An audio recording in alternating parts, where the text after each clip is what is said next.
जहां जहां जरूरत पड़ेगी सर वहां खुद आगे आएंगे। आपल्या देशातल्या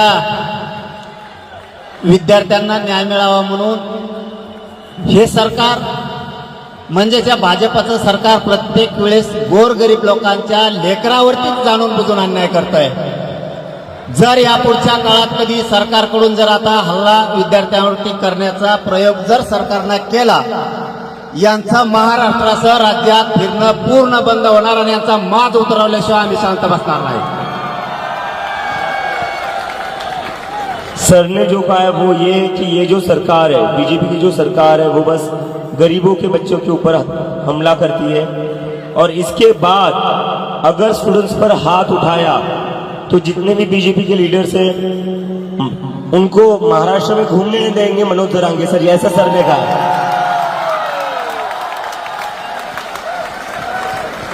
अरे सगळं मेळच पांगायला, मी मराठीत बोलायलो ते हिंदी सांगायले, मला हिंदी येत नाही तेव्हाच प्रॉब्लेम आहे। अरे मग हिंदी जर बोललो ना तुमचं आहे ते ध्यानातून हिंदी जायची तुमच्या बी, नको आहे मला खरंच नाही बोलत।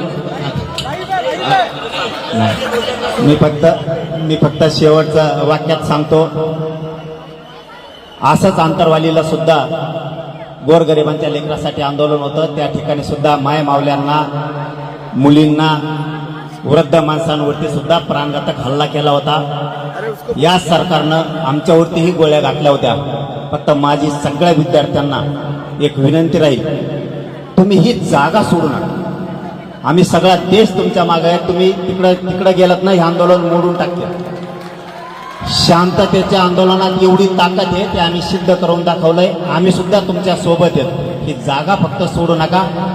सरकारला आपण निवडून दिलेलं आहे, आपण आपल्या मायबापांना यांना मतदान केलंय, आपल्या गावकऱ्यांनी यांना मतदान केलंय, आपल्या जिल्ह्यानं तालुक्यानं यांना मतदान केलंय, परंतु हेच आज आपल्या विद्यार्थ्यांवरती लेकरा बाळावरती उलटले।